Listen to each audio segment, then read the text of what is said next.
Hey, everybody, welcome to WDKX's Wake Up Club after show. Every weekday morning on WDKX's Wake Up Club, we have multiple topics, so make sure you join me in sight every weekday morning, Monday through Friday. We'll bring up a whole bunch of stuff that goes on. We don't leave no stone unturned, Sight. No, today we're talking about the one and only Shedeur Sanders, man. Very disappointed that he wasn't drafted in the first round of the NFL draft. Listen, he had been projected to be at one point the number one pick, and then Cam Ward, happy for that, brother. You know what I mean? Number one pick overall. And then he was going to be close with Travis Hunter, number 2 overall pick, goes to Jacksonville. They traded up to get him. And then after that, my New York Football Giants looking at a quarterback.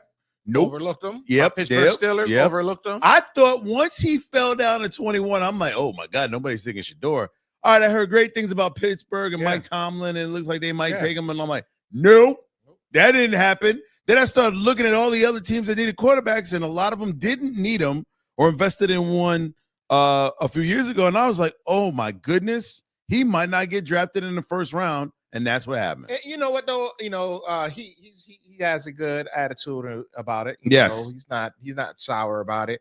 I will say this.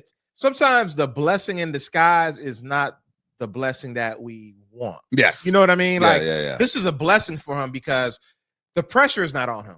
So even if he goes to the NFL and he doesn't perform, it's not like, well, he was a bust. Yeah. But I think he's gonna perform and he's gonna do great. Look at Drew Bledsoe. Drew Bledsoe was drafted and ended up being one of the greatest quarterbacks in the NFL. Yeah, I mean, it's so, the draft is so unpredictable and everybody's jobs is on the line. So if you pick a bust quarterback or a bust player and they are labeled a bust past the years that they've played, then you know what I mean? It's going to stick with you forever. This is interesting, though, because I think he handled it very well. He went in front of everybody. He did sort of a social media like video of how he felt. You know, he said the same things you were saying. This is not what we were looking for. You know, he mentioned God and all the other different things going forward. I'm not quite sure. I am rooting for him. I was rooting for him before. Now even more, right? I think now a little bit more if he gets drafted in the second round or third round. I'm not sure where he's going to go now. But that being said, I kind of think I wasn't in the room with them. I think I know Shedeur Sanders from what he says and how he performs. Yeah. But I don't know him like that. Yeah. I just know that his daddy is one of the greatest NFL players of all time and instilled this will in him.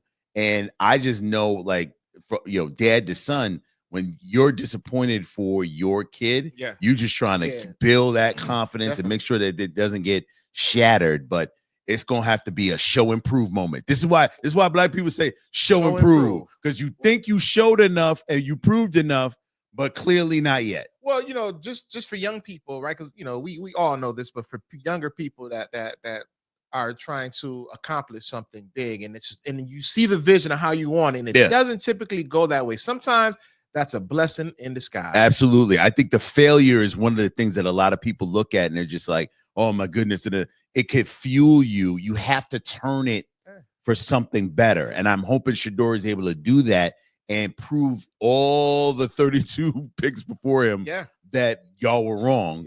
You should have picked me. Now he's got a chance because there's gonna be some busts in this draft. A few years from now, we're gonna laugh at y'all skipped on Shedeur like that for that. You know what I mean? Or was this intentional for this? But I do believe some of it was intention, and some of it had to do for hate for his father. I do believe that. And we can't have that flamboyant stuff in the league again. But it goes to results. If he gets results in the NFL, he's the ultimate winner.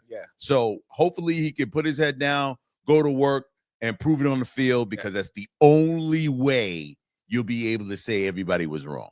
You're still a great person. You're still a good guy. But in order to prove them wrong on the field, you got to get on that field and show and prove. So we wish him the best of luck, as always, the after show on 103.9 WDKX, the Wake Up Club.